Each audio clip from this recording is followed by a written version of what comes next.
Akhirnya gue besoknya berapa hari kemudian gue putusin buat ngakhirin hubungan gue sama si mantan gue ini.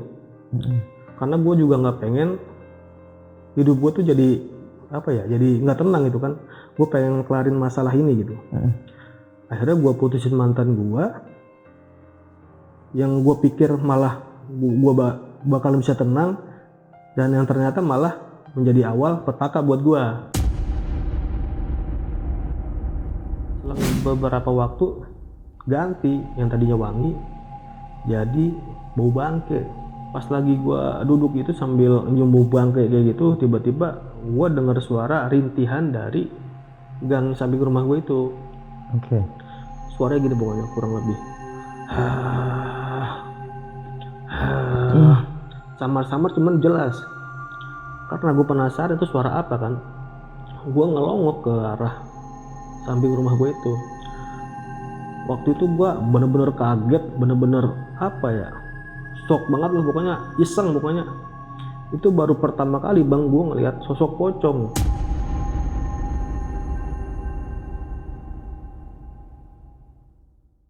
Assalamualaikum warahmatullahi wabarakatuh. Balik lagi bareng gue Ibnu Fitur Sidik dalam channel Timur Misteri. Apa kabar teman-teman semua? Semoga senantiasa kita semua selalu diberikan kesehatan, diberikan kemudahan rezeki, serta diberikan kemudahan dalam segala urusan-urusan kita. Nah, di kesempatan kali ini narasumber gue akan menceritakan tentang pengalamannya ketika bercinta berubah menjadi petaka. Nah, untuk lebih detailnya nanti narasumber gue lah yang menjelaskan. Nggak berlama-lama juga, langsung aja nih kita berkenalan sekaligus kita sapa narasumbernya. Nah, siapakah narasumbernya? Di samping gue sudah ada Bang Bom Bom nih. Bang Bom Bom, apa kabar Bang Bom Bom? Alhamdulillah baik Nur. Alhamdulillah sehat Bom ya. Alhamdulillah. Nah Bom, kita nggak basa-basi lah. Tadi lu sempat bilang nih di depan kalau teror pocong ini gara-gara lu putusin mantan lu secara sepihak. Nah, kenapa lu bisa tahu Bom kalau pocong ini kiriman gitu? Waktu itu gue diruqyah bang, akhirnya bang, sama temen, gue punya temen gitu. Dari teror ini lu sempet ngeruqyah? Iya, karena setelah beberapa waktu setelah dari awal gue diteror tuh bang, akhirnya gue ketemu teman yang notabene emang bisa gitu. Akhirnya dia mau bantu gue, akhirnya gue diruqyah sama dia gitu. Dari versi dia menjelaskan seperti itu. Dari versi dia bilang karena gue nih dikerjain sama orang gitu. Cuman dia nggak spesifik nyebutin ciri-cirinya ya. Dia cuma bilang dia masa lalu gitu. Dia masa lalu, dia demen sama lu, sekarang dia masih demen sama lu gitu. Dia tuh gak rela kalau misalkan lu sama orang lain gitu. Makanya gue dikirimin itu bang, supaya aura gue ditutup. Gila juga sih Bom, tapi tahan dulu ya.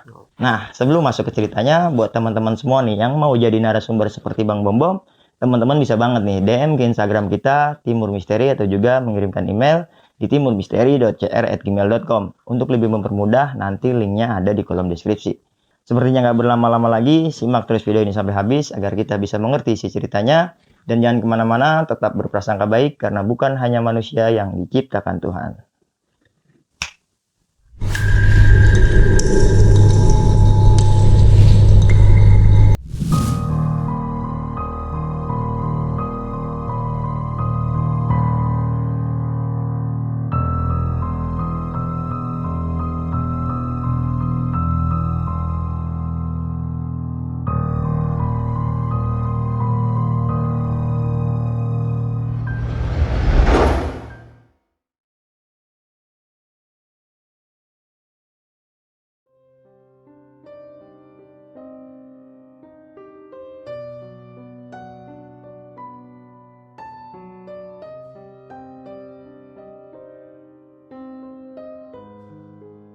Jadi gini bang, kisah ini gue alamin pada tahun 2011, kurang lebih 12 tahun yang lalu lah. Iya. Jadi gue ini ngejalanin sebuah kisah cinta sama seseorang cewek di daerah Bekasi. Jadi gue ini kenal sama mantan gue ini lewat si N. Si N ini temen gue, dan si N ini adalah notabene adalah sahabatnya si mantan gue ini. Jadi si N ini adalah teman kerja, sahabat, sekaligus teman rumah. Kenapa gue bisa kenal sama dia? Karena waktu itu gue sering main ke daerah si N, temen gue ini. Nah kebetulan gue sering ketemu sama si mantan gue ini. Jadi gue minta kenalan sama si N ini lewat si N ini. Kenalan kurang lebih 4 hari lah, nggak lama gue chattingan sama dia, langsung jadian. Oke, cepat berarti ya? Cepat, nggak lama. Karena emang dasar udah suka sama suka ternyata bang. Nah, cerita sedikit tentang mantan gue ini. Mantan gue ini adalah seorang tulang punggung buat sama dia sama si nenek. Nah, dia ini orang tuanya masih lengkap, cuman tinggalnya agak jauh. Terpisah gitu. Iya, terpisah di daerah Kerawang kalau nggak salah tuh. Nah, dia ini tinggal di daerah Bekasi. Mantan gue ini kerja sama si N, satu kerjaan bang. Satu kerjaan dengan posisi dan kerjaan yang sama. Singkat cerita, setelah awal gue jadian sama dia, sebulan pertama tuh gue ngejalanin sama dia tuh enak-enak aja, aman-aman aja, normal-normal aja. Masuk ke bulan kedua sama dia, mulai tuh gue mulai agak apa ya, ada ya hal-hal yang menurut gue nggak masuk akal. Salah satunya dia sendiri yang cerita sama gue. Aku kan kalau mandi nggak pernah pakai sabun. Jadi gitu bang, dia cerita gitu sama gue begitu. Jadi dia tuh kalau mandi tuh nggak pernah pakai sabun. Itu atas dasar permintaan atau suruhan dari orang tuanya. Jadi dia itu kalau mandi tuh ya nggak pernah pakai sabun. Terus kalau mandi tuh badannya cuma ditutupin pakai kain. Kain jarik gitu. Yang ditutupin dada gitu. Kayak orang-orang desa mandi di kali gitu, pokoknya ditutupin. Nah, udah gitu airnya tuh diambil dari air gentong itu. Tahu gentong air gitu nggak bang? Padasan gitu ya? Wadah-wadah gitu. Kayak gentong air.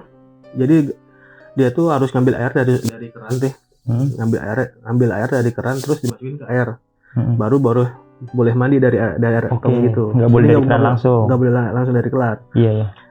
Akhirnya dia cerita begitu, gue tanya kan, supaya kenapa kata dia juga nggak tahu. Dia kata dia atas dasar permintaan dari orang tua dia. Udah mulai agak-agak gimana ya, agak-agak mungkin kepercayaan dia kali, mungkin aturan dia kali, mungkin nggak tahu juga ada atas dasar apa itu dia begitu.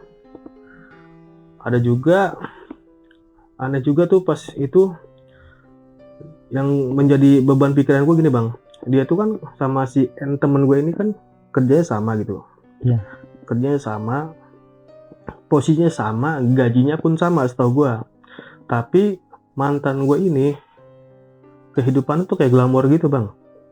Gaya hidupnya glamor gitu pokoknya.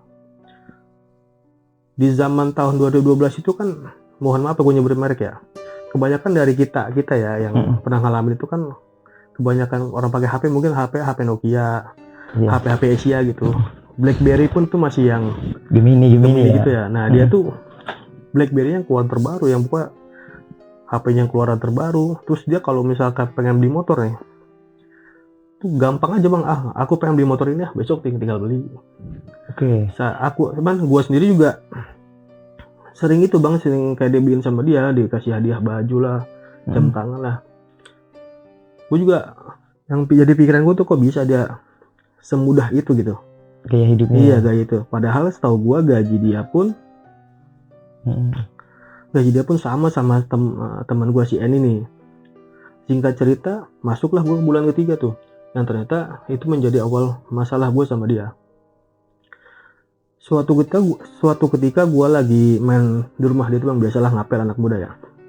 Cuman gue lagi sama temen gue ajak temen gue. Nah, temen gue ini pacarnya si N ini. Cuman waktu itu si N lagi nggak ada. Jadi gue lagi main berdua. Gue lagi asik-asik ngobrol, bercanda, kurang lebih jam 9 sampai jam 10 malam gitu. Tiba-tiba ada bapak-bapak datang. Bapak-bapak kurang lebih umurnya 50 tahun lah, 50 tahunan, pakai mobil. Tiba-tiba gue kan rumah mantan gue ini kan, jadi terasnya itu di dalam bang, jadi di ruang tamu lah. Iya, ruang tamunya itu di dalam, jadi emang langsung tembok gitu. Jadi misalkan dia mau masuk ke teras ruang tamu, itu harus buka pintu dulu. Tiba-tiba tuh malam-malam ada yang ngedor-ngedor, cuman ngedor-ngedornya tuh keras gitu, kayak orang-orang marah-marah, tak gitu, keluar kamu gitu. Gue kan kaget ya, maksudnya gue keluar, tiba-tiba bapak-bapak itu ngomong ke gue, kamu ikut saya gitu. Ya gue ngerasa nggak salah dong, salah gue apa gitu kan. Gue juga nggak tahu inti permasalahannya apa. Ya gue pengen masuk, Ke mobil. pengen ikut dia gitu, gue pengen diajak kemana gitu sama dia. Cuman mantan gue nahan gue nih, Oke. nahan gue, udah gak usah ikut, diemin. Akhirnya gue ditarik mantan gue ke dalam lagi, pintu ditutup sama dia. Nah si bapak itu langsung gedor-gedor lagi, manggil gue itu, ayo ikut saya gitu kan. Nah dalam keadaan gue yang terancam kayak gitu bang, ini si mantan gue ini masih bisa santainya, masih bisa enaknya tuh main HP. Cuek dia. Santai banget. Dalam keadaan gue yang terancam kayak gitu. Iya. Jadi timbul pertanyaan dalam diri gue, kok bisa sesantai ini gitu kan? Ada apa? Gue tanya ke dia, itu siapa? Kata dia bukan siapa-siapa. Makin penasaran dong gue. Akhirnya nggak lama bapak itu pergi bang. Bapak itu pergi, gue langsung pergi berdua dong. Besoknya karena gue penasaran, gue cerita sama si N. Oke. Kan N ini kan sahabatnya si mantan gue ini. Gue cerita sama dia, gue semalam disamperin bapak-bapak, ciri-cirinya begini, bla bla bla. Gue ceritain semua tuh kronologisnya. Akhirnya si N ini buka suara sama gue, bang, itu mantan lu sama si bapak-bapak itu punya hubungan khusus ternyata bang. Oke. Jadi bapak-bapak itu adalah bos di tempat dia kerja. Bosnya N juga berarti? Bosnya N juga. Oke. Nah kenapa si N ini nggak cerita dari awal ke gua kalau misalkan si mantan gue ini punya hubungan sama si bapak itu? Karena harapan si N ini, kalau misalkan gua jadian sama mantan gue itu, harapannya tuh supaya si mantan gue ini udahin hubungan sama si bosnya itu gitu kan. Biar ada alasan. Nah ternyata malah gue yang tersingkir. Iya. Akhirnya karena gue kecewa, gue ngerasa gue kesel gitu kan. Akhirnya gue besoknya berapa hari kemudian gue putusin buat ngakhirin hubungan gue sama si mantan gue ini. Karena gue juga nggak pengen hidup gue tuh jadi jadi nggak tenang gitu kan. Gue pengen kelarin masalah ini gitu. Akhirnya gue putusin mantan gue, yang gue pikir malah gue bakal bisa tenang, dan yang ternyata malah menjadi awal petaka buat gue.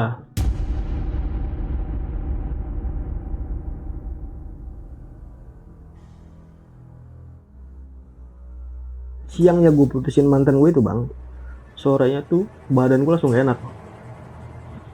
Badan gue nggak enak, badan gue ngerasa berat, badan gue ngerasa panas, pokoknya panas, hawanya tuh mau marah-marah terus.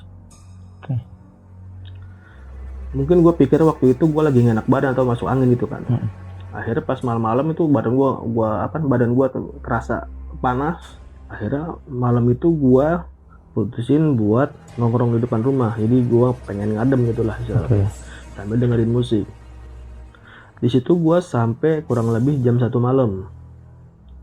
Nah jam 1 malam itu ketika gue lagi santai, tiba-tiba gue nyium aroma kayak kembang gitu lah pokoknya, wangi-wangian gitu. Tiba-tiba ada wangi-wangian, ini dari mana nih? Padahal gue juga nggak punya pohon kembang kan. Iya. Cuma nggak lama hilang tuh wangi-wangian. Selang beberapa waktu ganti, yang tadinya wangi jadi bau bangke. Bau jadi bau bangke itu pokoknya busuk banget tuh baunya. Nah rumah gua itu kan bang, jadi rumah gua tuh sebelahan sama rumah mamang gua, adiknya bokap. Jadi di rumah gua di sebelahnya, nah di sela-sela rumah kita nih itu ada kayak ada jalan samping itu, kurang lebih diameter 1 meter lah. Cuman emang nggak ada lampu gelap di situ. Iya. Nah posisi gua itu ada di dekat sama gang itu. Iya. Nah pas lagi gue duduk itu sambil nyumbu bangke kayak gitu, tiba-tiba gue dengar suara rintihan dari gang samping rumah gue itu. Suaranya gitu pokoknya kurang lebih samar-samar cuman jelas. Karena gue penasaran itu suara apa kan, gue ngelongok ke arah samping rumah gue itu. Waktu itu gue bener-bener kaget, bener-bener shock banget lah pokoknya, iseng pokoknya. Itu baru pertama kali bang gue ngeliat sosok pocong.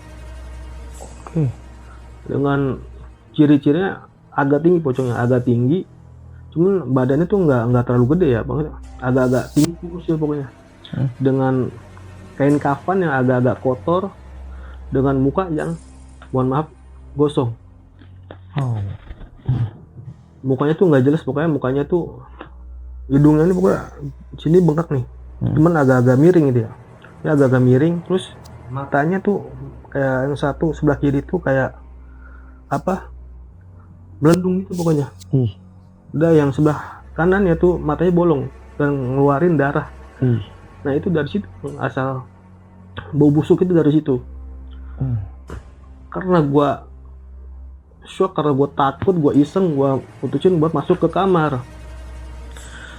Nah di kamar itu gua apa ya, gua udah saking isengnya gua tuh bang, itu gua dengerin musik kenceng banget sampai dari radio. Gua dengerin, gua setel radio dengan harapan gua ngelupain itu, ngelupain sosok itu, dan gua paksa buat supaya gua tidur. Gua paksa tidur, nggak tidur, akhirnya lama kelamaan gua tiduran juga dengan harapan gua tidur itu supaya cepet siang gitu kan. Nah ternyata di dalam tidur gue tuh gue mimpi bang, ketemu dengan sosok itu lagi. Waktu itu pas dalam mimpi gue itu, gue di belakang rumah gue tuh kan ada pohon kecapi tinggi gitu. Nah di mimpi gue itu gue lagi di situ, lagi di belakang rumah di dekat pohon kecapi. Nah tiba-tiba sosok pocong ini bang muncul di samping gue. Nah karena gue kaget, gue takut, gue lari. Di pocong ngejar-ngejar. Singkat cerita, gue bangunlah pagi-pagi tuh dengan keadaan masih takut. Akhirnya gue pada hari itu, kalau nggak salah tuh hari Kamis nggak salah, gue kuliah tuh. Gue berangkat kuliah karena gue waktu itu gue masih kuliah. Jam 8 gue berangkat kuliah. Mungkin dengan kuliah gue juga ngelupain hal itu gitu. Nah ternyata tuh hari itu gue nggak bukan ngerasa cuma diteror pocong itu dong, gue juga ngerasa apes tuh bang. Gue dari awal gue ngalamin kejadian itu sampai 7 hari ke depan tuh gue kena apes, kena sial terus pokoknya. Nah itu hari itu kan gue kuliah tuh, gue berangkat kuliah. Keadaan motor gue itu bang masih bagus banget bang, bannya baru diganti kurang lebih 2 bulan, masih bagus dong. Nah pas berangkat kuliah itu di tengah jalan ban gue bocor tiba-tiba. Gue tambal dan gue tanya itu kena bocor kenapa bang, itu kan karena ke abang-abang yang tuh ngetambal bannya itu, ini nggak ada apa-apaan. Gue kira paku kan gitu ya. Ini nggak ada apa-apaan, bocor doang gitu, tapi nggak jelas apa sebab bocornya itu nggak jelas gitu kan. Tapi ada bolong gitu. Bolong bang. Akhirnya udah tambal aja bang, tambal kan. Gue berangkat kuliah tuh, singkat cerita pulangnya bocor lagi ban gue bang. Bocor lagi dengan lubang berbeda tapi tetap nggak ada pakunya. Bannya sama, ban belakang atau depan? Sama ban belakang, cuman yang lubang ini beda lagi nih. Gue cek, gue suruh cek bannya bang itu kan. Mungkin ada yang duri-duri atau peleknya nggak rata, data enggak, normal. Akhirnya gue putusin buat ganti ban dalam gitu bang. Akhirnya gue sampai rumah, besoknya gue ulang tahun.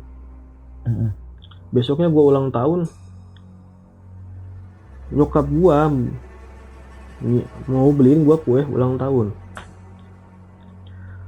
Jarak dari rumah gue ke toko kue kurang lebih cuma 15 menit.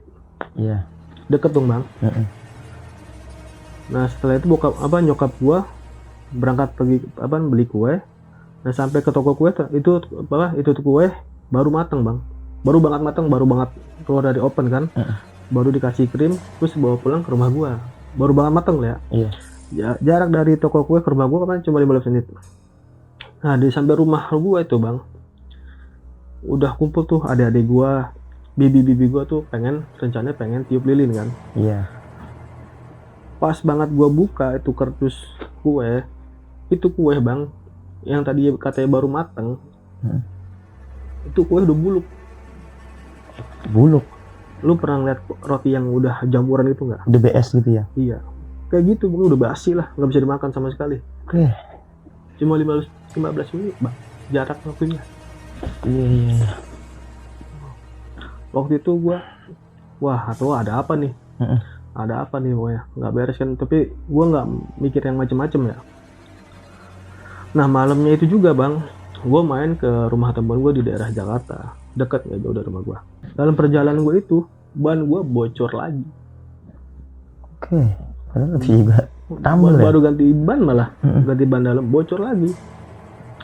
Akhirnya karena gua pusing, gua kesel, gua ganti ban yang baru, termasuk ban luarnya. Akhirnya gua kelar main, gua selesai main sampai rumah. Baru banget gua masuk kamar, gua habis cuci muka, ban gua bocor lagi bang. Baru luar dalam. Baru. Oke. Wah gua nggak habis pikir waktu itu, waduh. Akhirnya gua nggak mau pusing, gua tidur lagi, mimpi tetap lagi mimpi si pocongnya lagi dengan berbagai macam teror yang beda-beda pokoknya. Oke. Pokoknya pernah juga waktu itu hari kelima setelah dari awal gua ngalamin teror bang ya, gua lagi main ke rumah saudara gua bang. Gua lagi main ke rumah saudara gua yang pokoknya nggak jauh dari rumah lah pokoknya.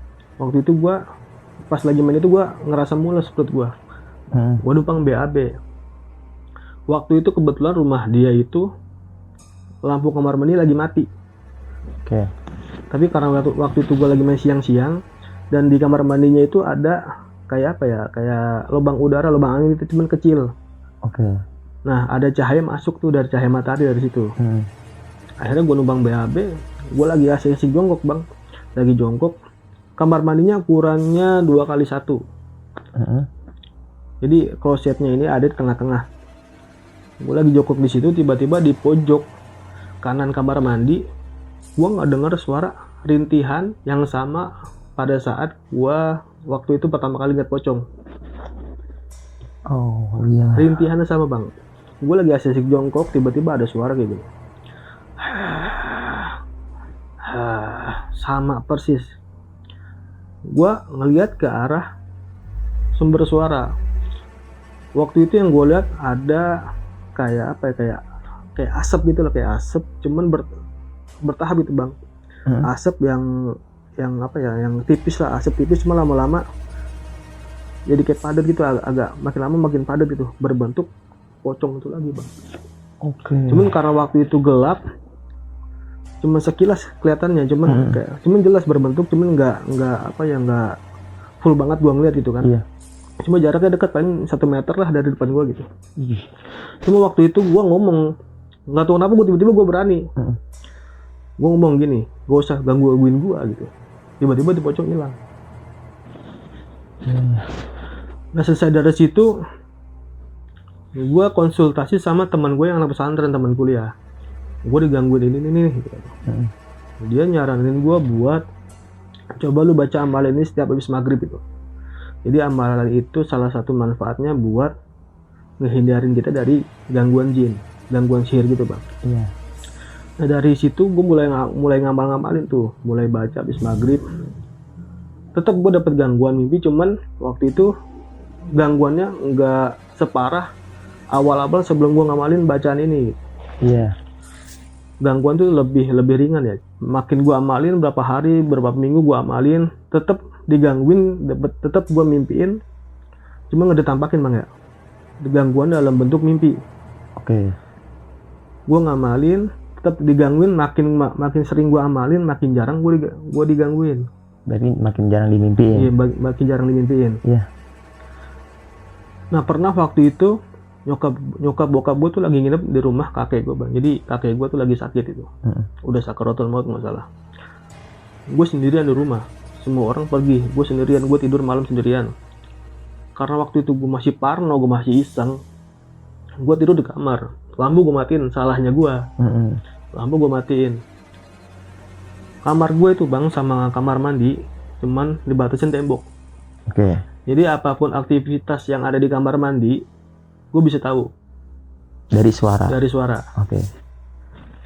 Nah waktu itu gue lagi tiduran, gue coba merem, tiba-tiba di dalam kamar mandi itu ada suara orang main air pakai gayung. Oke. Nah karena sadar waktu itu gue sendirian, gue parno lagi gitu kan. Iya. Di kamar, di dapur gue juga ada suara-suara benda-benda yang dibanting, ada suara orang langkah jalan. Ih. Wah, waktu itu gue ngerasa iseng banget lah pokoknya. Akhirnya gue paksain buat tidur dengan harapan cepet pagi. Iya.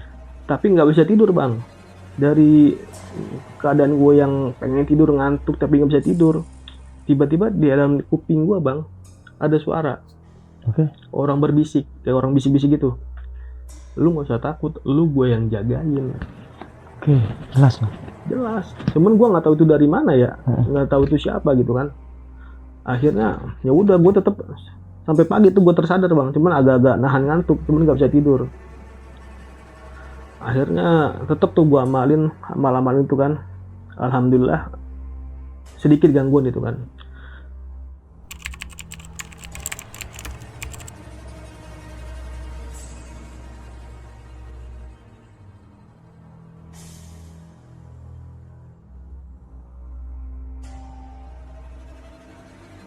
Gue punya tetangga gitu kan. Tetangga dia tuh kuliah di daerah Tangerang. Dia itu tahu kalau gue itu sering ngadain acara buat kayak ospek kampus gitu bang.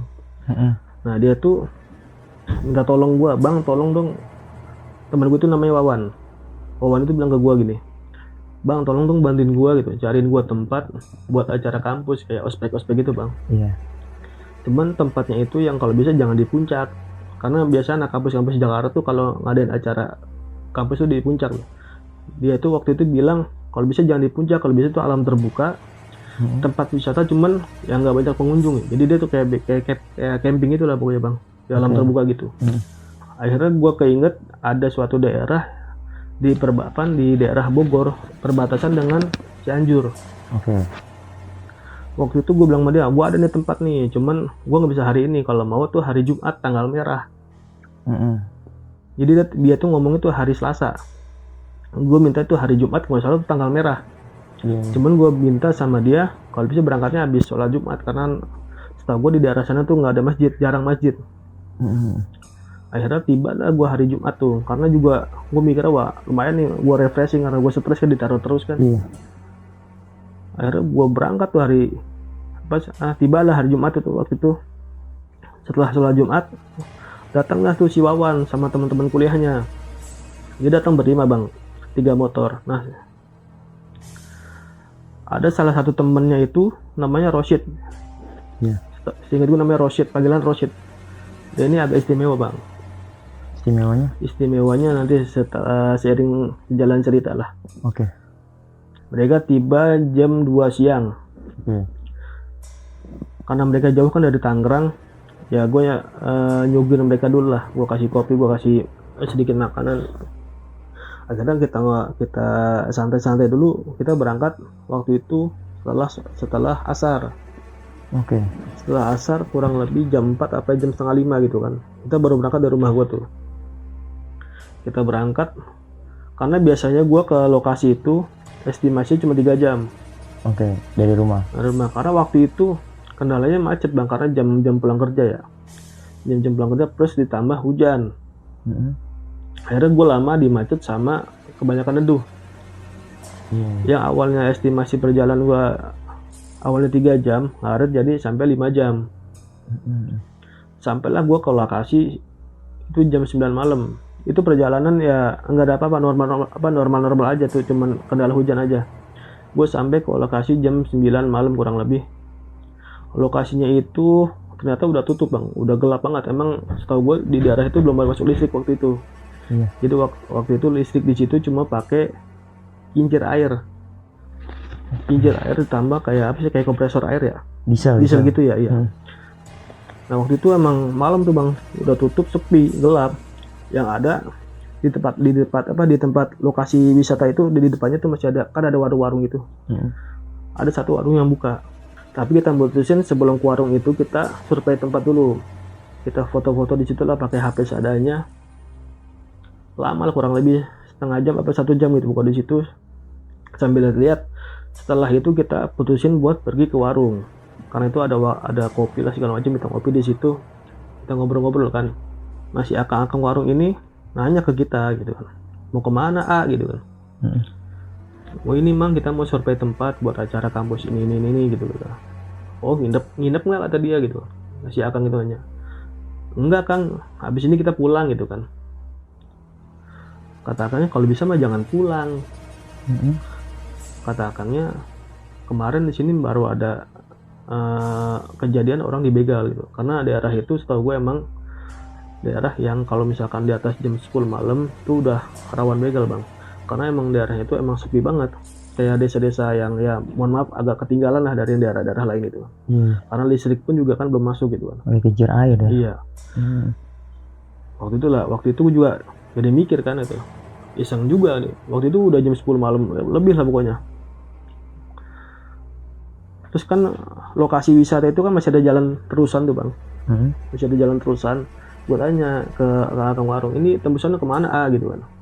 Itu bisa ke daerah Cipanas, Cianjur gitu kan. Cuman jalannya gelap. Si Akangnya cuma bilang gelap, nggak cerita itu kontur jalan kayak gimana gitu kan, keadaannya gimana. Gue tanya lagi, ini lebih aman ke jalur gue yang ke jalan yang pertama gue laluin apa jalur ke sana gitu kan. Kalau lebih aman ke jalur yang tembusan ke Cipanas itu gitu, kata si Akang gitu. Akhirnya gue tanya ke teman-teman ini mau gimana gitu kan. Yaudah kita lanjut aja tuh ke tembusan ke puncak gitu kan, ke Cipanas itu. Nah si Rosid ini bang yang gue bilang istimewa ini, dia itu kalau ngeliat gue ini bang, gak tau kenapa kalau ngeliat gue, abis ngeliat gue gitu, matanya langsung dialihin bang. Terus setelah ngalihin mata, selalu bilang istighfar. Setelah kalau ngeliat gue itu selalu begitu. Ini kata gue nih bocah ngapa ini gitu kan. Ya, karena gue baru kenal, gue nggak enak nanya gitu kan. Oh iya, lu baru kenal ya? Iya baru kenal, gue nggak enak nanya gitu kan. Akhirnya setelah kita ngopi kurang lebih jam 11 malam kita putusin buat lanjut perjalanan ke arah Cianjur, ke Cipanas itu. Akhirnya kita jalan. Nah sebelum ini bang gue kasih tahu dulu ya. Ini motor yang kita pakai kan 3 motor nih. 2 motor Matic. Iya. 1 motor bebek cuman modifan. Iya. Kan zaman dulu kan masih yang pelek kecil, ban kecil, motor terus knalpot yang berisik tuh kan. Iya. Nah, gue sama teman gue si Wawan ini bawa motor Matic nih. Akhirnya kita jalan bertiga. Awal mula perjalanan tuh juga jalannya masih enak, masih jalan-jalan aspal. Itu jalan terpencil, kampungnya terpencil, cuman jalan udah bagus. Jalan aspal cuman langsung ketemu tanjakan tinggi. Nah di tanjakan itu bang, gue ngeliat kayak pohon beringin, cuman yang mungkin setahu gue ya, mungkin perkiraan gue tuh umurnya udah ratusan tahun itu, karena tinggi banget. Plus kayunya udah pada yang kayak lapuk-lapuk gitu lah pokoknya. Iya. Si Rosid ini kan ini dari motor ini kan sebelah gue nih. Itu dari awal gue dari tempat wisata itu nggak berhenti bang istighfar. Asal ngeliat dikit astagfirullahaladzim gitu terus panjang jalan. Karena gue nggak enak, gue diemin aja gitu kan. Terus gue jalan ketemu sama pasar yang pasar itu ternyata tempat pengepulan sayur-sayuran warga-warga sekitar. Petani gitu. Iya, kayak petani gitu, sayur-sayuran gitu lah pokoknya. Nah deket pasar kecil itu ketemulah gue sama pertigaan. Yang mana kalau misalkan pertigaan yang ke kiri ke arah mana gitu, yang kanan ini yang ke arah tujuan gue nih. Iya. Dan ternyata itu juga menjadi perbatasan wilayah. Setelah gue lewatin pertigaan itu, perbatasan itu, jalan tuh langsung berubah bang. Yang tadinya aspal berubah menjadi jalan yang batu-batuan cuman masih rata. Gue masuk ke jalur itu, jalurnya juga lebih parah malah dari yang sebelumnya. Gelap banget. Gelap, nggak ada rumah sama sekali. Jalurnya tuh hutan gelap, cuma ada jalan tuh kelihatan lewat lampu motor. Akhirnya kita pelan-pelan terjalan di situ, karena ditambah juga nggak bisa kencang bang, karena kan motor yang satu kan motor modifan ya, motor racing itu pokoknya ban kecil, takut bocor juga. Kita jalan pelan-pelan makin lama tuh kontur jalan yang tadinya jalan bebatuan rata, itu jalan berubah menjadi jalan yang apa namanya, tanah, lumpur, licin. lumpur kayak apa ya, kayak jalan bergelombang gitu, bukan, apalagi Iya. tambah hujan kan, habis hujan tuh ya lumpur, jadi lumpur genangan air gitu. Makin pelan jalan, ditambah nggak ada lampu lah, nggak ada rumah, cuma ada udah jalan, pohon, hutan tok gitu aja gitu, Kiri gelap. kanan hutan. Iya, kiri kanan hutan. Kita jalan ketemu, ya kalau nggak hutan pokoknya jalurnya itu, inget gue tuh kayak ladang warga gitu, Oke. ladang warga, perbukitan bungkungan gitu bang, bungkungan bukit gitu pokoknya sepanjang jalur itu. Nah akhirnya kita waktu itu, ini motor yang itu kan nggak bisa kenceng tuh, motor yang racing itu. Waktu itu dia belakangan, tiba-tiba motornya berhenti bang, dia manggil kita, woi tungguin gitu. Nah kita berhenti, kita ngeliat ke belakang, itu motor gas kenceng bang, motor udah digas nih, yang motor bebek itu ya, udah digas kenceng tuh, motornya bannya jalan, sepenglihatan gue ya, Iya. itu ban belakang jalan, muter, bukan jalan, muter, Iya. muter, cuman nggak jalan, Oke. muter aja gitu kenceng, makin digas tuh makin kenceng gitu, tetap nggak jalan, padahal apa namanya, nyentuh tanah Di tempat becek. di jalan batuan, cuman agak-agak lumpur gitu bang. Oke. Dia muter, bannya muter, cuman nggak jalan gitu kan. Akhirnya kita bantu dorong, itu bisa juga tuh, cuman karena efek dari knalpot yang bising itu bang, dari jauh tuh ada orang teriak, nggak tahu dari arah mana, pokoknya nggak kelihatan lah, pokoknya karena gelap kan. Ada orang teriak, woi, terus ada suara geraman tuh, gitu. Karena kita takut bang, untungnya motor udah bisa jalan tuh. Akhirnya kita lanjut berangkat lagi. Akhirnya kita makin jauh dari lokasi itu yang dia motor nggak bisa jalan itu, kita menjauh tuh, kita jalan terus, tetap kontur jalan, tetap bebatuan, lumpur, air, genangan air gitu, pokoknya gelap lah, gelap plus pokoknya Becek lah ya. pokoknya nggak recommended banget lewat situ pokoknya. Kita jalan pelan-pelan, nggak tahu tuh tujuannya kemana, nggak tahu arahnya kemana, tujuan jalan ke depan ada apa, kita nggak tahu itu bang, ada rintangan apa lagi kita nggak tahu, pokoknya kita jalan terus lah, kita mudah-mudahan cepet nyampe gitu kan, nggak jauh. Nah, kita jalan tuh bang, ketemu sama jalanan yang agak rata ya, agak batuan gitu, cuman agak rata. Nah dari jauh tuh kita ngeliat kayak sorot motor, lampu motor, cuman agak redup, dari jauh tuh. Dia jalan, kita berhenti, wah maksudnya kita pengen nanya gitu, kita berhenti, kita pengen nanya sama itu orang gitu kan. Kita berhenti berenam tuh, 3 motor. Makin lama tuh motor yang redup itu makin dekat kan, kelihatan baju putih dari jauh, makin lama makin dekat, bocah sekolah bang. Oke. Setahu seingat gue tuh bocah datang SMA laki. Itu jam berapa di situ? Mungkin jam 12 malam lah kalau salah. Oke. Jam 12 sampai jam 1 pokoknya lama lah kita jalur itu, lama. Dari jauh tuh kelihatan bocah sekolah laki-laki. Cuman motornya tuh motor apa ya, mungkin kayak lebih tua dari Astra Grand itu. Honda 100 lah ya. Mungkin lah, mungkin nggak tahu lagu namanya apa itu. Dengan lampu yang kuning redup-redup gitu kan. Lewatlah depan kita bang, dengan keadaan muka yang pucat, mata kosong, cuman datar gitu, mukanya datar. Itu nggak nengok ke kita bang, dia pokoknya dia fokus ke jalannya gitu aja, jalan gitu aja, kayak ngeliat orang gitu, kayak nggak ngeliat kita gitu. Gitu aja, dia polos gitu aja, datar aja gitu, matanya kosong, nggak ngeliat sama sekali. Dipanggil sama teman-teman tuh, dek gitu kan, nggak nyaut. Jalan gitu aja bang. Si Rosid ini yang tadinya istighfar mulu ya, tiba-tiba berubah bacaannya. Seingat gue gitu bacaannya nih, Bismillahirrahmanirrahim, la yadurru ma'asmihi syai'un fil ardi wala fis samai wa huwas samiul alim.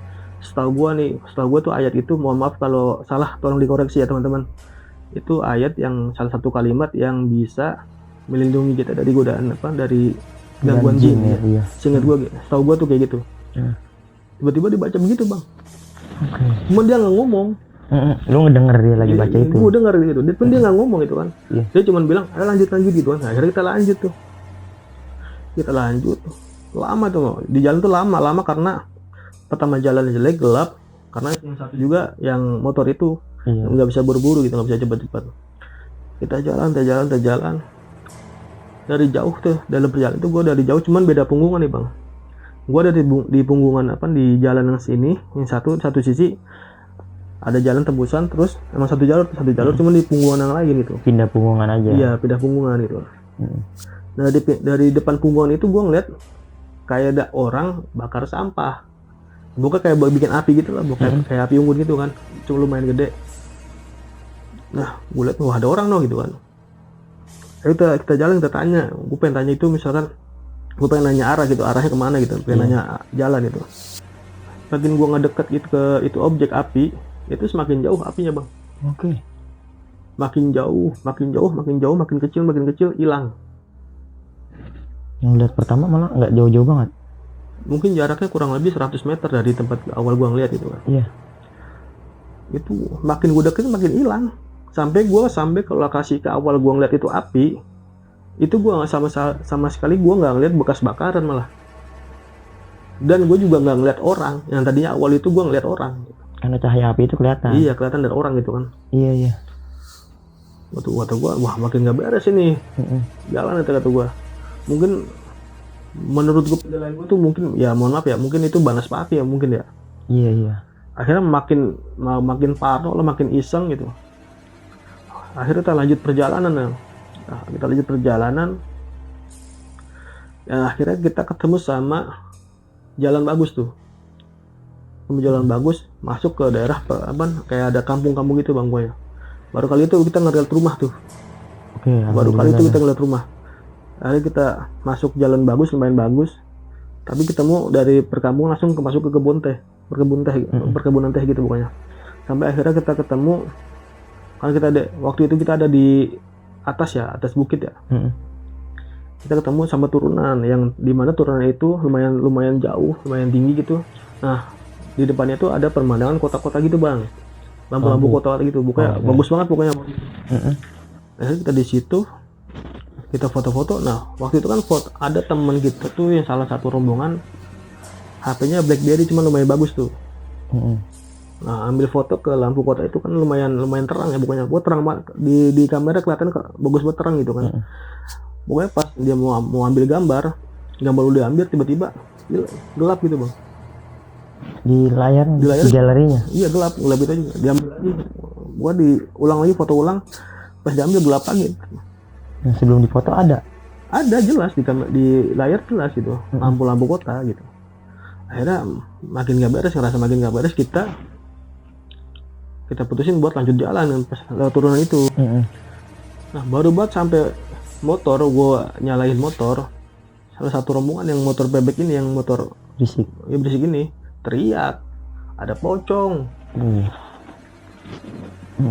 Cuman dia nggak bilang pocong di mana gitu kan. Dia cuma teriak doang ada pocong gitu kan. Akhirnya kita buru-buru, kita jalan tuh. Akhirnya singkat cerita, sampailah kita ke puncak teman kita. Waktu itu kita mampir ke Masjid Tawun. Nah di masjid itu kita sambil kita istirahat, ngopi di situ, kita makan di situ. Gue sampai jam 3 pagi tuh bang. Ya tahun. Iya jam 3 pokoknya bang. Dari lokasi wisata jam 11 malam gue sampai jam 3. 4 jam berarti gue jalan. Lumayan jauh juga ternyata. Iya sebenarnya nggak jauh bang, karena kontur jalan begitu, ditambah ada masalah-masalah itu. Iya. Sampai kita di Tawun jam 3 tuh, kita jam 3 kita sampai, barulah pada buka omongan semua itu. Baru cerita nih. Nah si Rosid dari awal, yang dari tempat warung yang di lokasi wisata itu bang, dia bilang gitu, dari situ sebenarnya ada dia ngeliat sosok hitam gede yang di lokasi wisata itu ya. Sosok hitam gede, gede banget lah pokoknya, kurang lebih 3 meter lah, tinggi banget lah pokoknya. Ada tandungnya bang, bertanduk. Genderuwo gitu.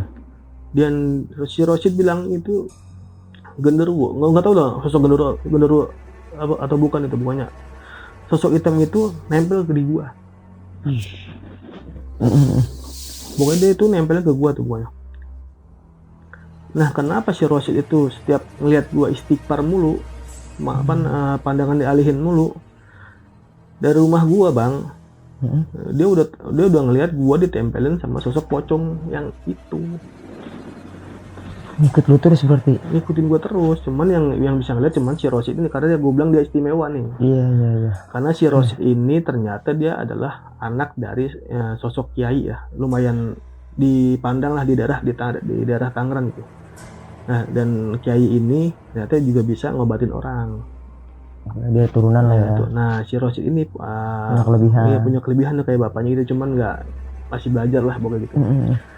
Nah, si Rosid itu bilang, bang, sebenarnya tuh lu diikutin dari rumah gitu kan, ditambah lagi di tempat wisata lu ditambah lagi diikutin sama sosok Genderuwo itu nggak kayak sosok hitam itu pokoknya. Heeh.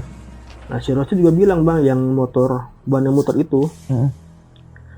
itu kata si Rosid itu motor ada yang megangin. Iya. Itu juga yang dia ngeliat bocah sekolah itu ya, katanya. Oh iya. Kata dia itu bukan orang. Yang Rosid lihat. Iya. Nah, kita juga ngeh karena waktu itu kan tanggal merah, sih ingat gitu bang. Oh iya. Itu tanggal merah. Nah, akhirnya kita ya udahlah gitu. Ya jadi kita semua cerita tuh akhirnya. Nah, si Roci juga cerita, kan dia bilang baru berani ngomong ke gue nih bang, karena udah lumayan ngobrol lah. Makin akrab lah ya. Iya, makin akrab, dia buka omongan ke gue ternyata. Bang, lu kayaknya tulang wangi dah, dia gitu. Tulang wangi. Iya. Apa tuh? Gue juga nggak ngerti lah istilah itu apa tuh. Cuman besok-besokannya gue tanya ke teman gue tuh, tulang wangi itu menurut teman-teman gue ya, menurut teman gue. Mohon maaf kalau misalkan salah, tulang wangi itu adalah kayak apa ya, kayak orang yang gampang itulah, orang yang peka terhadap hal-hal kayak gitu bang. Sensitif gitu. Sensitif kayak gitu. Tahu gue kayak gitu ya. Cuma kalau misalkan ada pendapat lain, ya mohon maaf gitu kan. Iya. Nah, si Rosi juga bilang, bang lu juga kayak dikerjain orang. Oh iya iya. Waktu di dakwahnya dia ngomong, bang lu kayak dikerjain orang dah gitu. Soalnya nih sosok ini nempelin terus gitu kan. Oke. Akhirnya kita ngobrol di situ, si Rosi cerita sama gue gini gitu. Jadi kita pulang tuh dari habis itu kita sholat subuh di Ataun. Nah, kita langsung pulang tuh bang, ke rumah masing-masing lah pokoknya. Nah, gue ke rumah, dia orang pada balik ke Tangerang gitu. Nah, besoknya berapa hari kemudian gue janjian sama si Rosid nih, gue dianterin si Wawan, temen gue yang dekat rumah. Janjian di kosannya si Rosid. Ya. Nah, akhirnya gue janjian hari apa tuh gue lupa. Dia mau bantuin gue supaya ngilangin pengaruh negatif ini nih. Si pocong ini. Iya, yang pokoknya yang ngerjain gue ini nih. Akhirnya gue janjian sama dia di kosan tuh gue disuruh wudhu tuh pertama tuh. Disuruh wudhu. Nah, gue duduk di depan Rosid nih. Si Rosid itu bilang sama gue, coba bang lu baca yang seingat gue nih bang ya. Dia nyuruh gue tuh buat baca Bismillah 7 kali, tapi dalam satu nafas. Iya.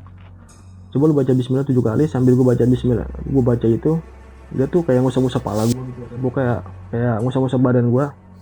Pokoknya dia sampai kos-kosan gitu pokoknya bang.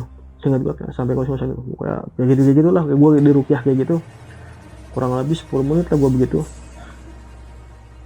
Badan gue setelah itu tiba-tiba badan gue kayak enteng gitu, kayak lega. Setelah ritual itu gitu. Setelah rukyah itu, mungkin rukyah itu mungkin istilahnya. Iya. Badan gue rasa tuh kayak enteng, lega batasnya.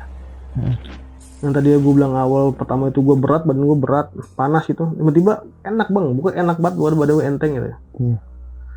Katanya, insya Allah nih gue udah buang nih bang semuanya gitu. Mudah-mudahan dia pesan sama gue, lu rajin-rajin ibadah lah gini gitu.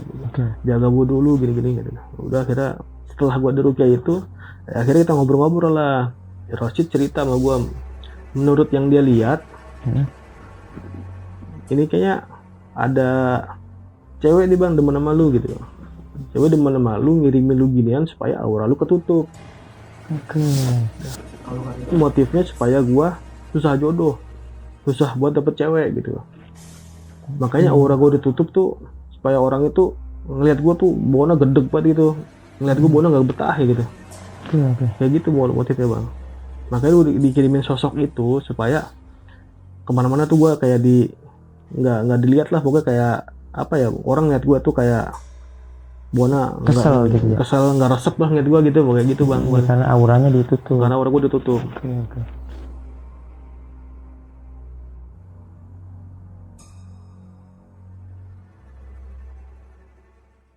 Oke, Bang Bom, sebelumnya terima kasih banyak lu udah mau berbagi pengalaman cerita lu nih. Ini cerita gokil banget sih. Ya, lagi-lagi gara-gara cinta, Bom ya. Wah, kacau Bang. Gara-gara cinta berujung petaka nih. Oke, Bom, gua ada yang gua mau tanya nih dikit dari perjalanan cerita lu. Nah, setelah lu tadi nih, kan sehabis lu putusin secara sepihak, lu kan sempet di teror-teror nih, mulai dari bebauan sampai wujudnya nampak di lu. Lu nggak nyoba ngubungin si perempuan ataupun si N nih, nanya-nanya gitu? Karena waktu itu gue nggak kepikiran kalau misalkan gue digituin sama orang. Oh, awalnya hanya godaan aja. Awalnya hanya godaan aja, tapi gue nggak kepikiran kalau misalkan itu gue dikirimin santet lah, gue dikirimin pelet lah, gue nggak kepikiran ke situ. Belum Iya, kepikiran. karena gue juga nggak pernah ngalamin hal-hal kayak gitu bang. Oke, ini jadi cerita gara-gara lu konsultasi yang rukiah itu. Iya, Oh, jadi lu bisa diceritain kalau ini ada kiriman. Ya. motifnya jadi gue tau motifnya tuh Iya, apa yang gitu. awalnya lu pikir ya gue digodain aja nih gitu. Ya mungkin itu gangguan-gangguan Dari mana gitu. Oke. Jadi lu nggak sempat mempertanyakan nih ke sohib lu, kan memang N ini kan sohib lu juga kan? Iya. Ya mungkin kalau gue nanya juga dia juga nggak ngerti kali. Nggak ngerti ya. Iya. Iya.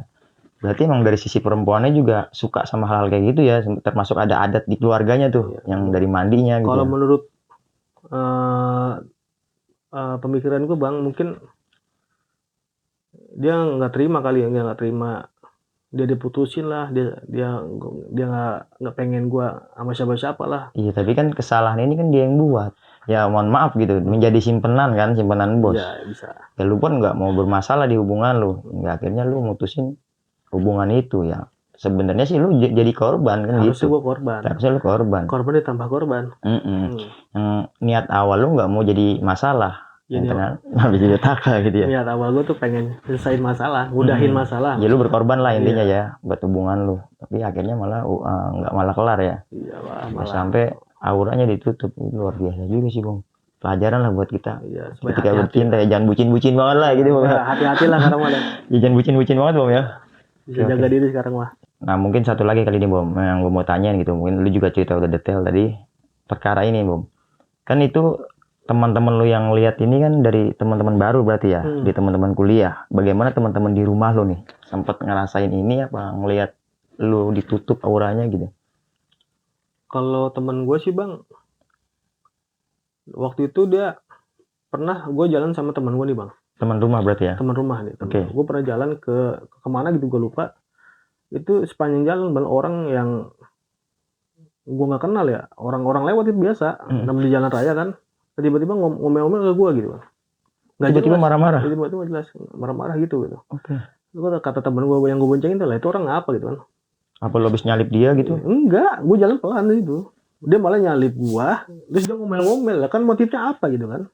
Nyalip lu buat ngomelin lu doang. Iya, karena setelah gue pikir, setelah gue diruqyah gitu bang, emang efeknya kiriman itu emang bikin orang lain itu kalau ngeliat gue tuh bawaannya kesel.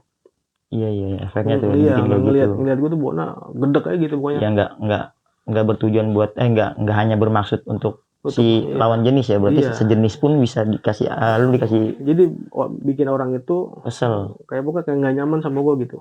Oke. Temen lu pun ngerasain itu? Bener gue ngerasain itu. Temen gue juga ngerasa kalau jalan sama gue nih Bona nggak pengen lama-lama gitu, pengen udah gitu, pengen Lu garing lah mungkin ya, itu mungkin ada aja lah, gitu kayak ya. gitu. Pokoknya ada hal-hal yang bikin dia gue maksud sama dia nih gitu kayak gitu. Oke.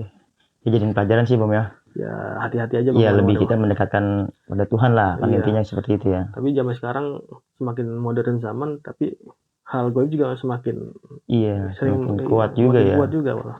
Oke, Bom. Terima kasih banyak nih, Bom. Lagi-lagi lu udah mau berbagi pengalaman lu. Ya, kalau punya cerita lagi nanti bisa mampir lagi, Bom ya. Siap, Pak. Nah, buat teman-teman, inilah sedikit kisah nih. Ya, sedikit banyaknya kisah lah dari Bang Bom yang udah berbagi pengalamannya buat kita semua. Nah, tapi sebelum pamit, gue juga mau berterima kasih nih buat teman-teman semua yang sudah mendukung channel Timur Misteri sampai sejauh ini. Semoga kalian semua selalu diberikan kesehatan, diberikan kemudahan rezeki, serta diberikan kemudahan dalam segala urusan kita. Nah, buat teman-teman yang nonton belum subscribe, bantu juga dong dengan cara subscribe, like, dan komen, serta aktifkan loncengnya agar tidak tertinggal dari video-video terbaru Timur Misteri. Kiranya itu aja yang bisa gue sampaikan pada kesempatan kali ini. Kurang dan lebihnya gue mohon dibukakan pintu maaf yang seluas-luasnya. Akhir kata, gue Ibnu Peter Sidik dan Bang Bom pamit undur diri. Wassalamualaikum warahmatullahi wabarakatuh. Waalaikumsalam. Bom, thank you, Bom.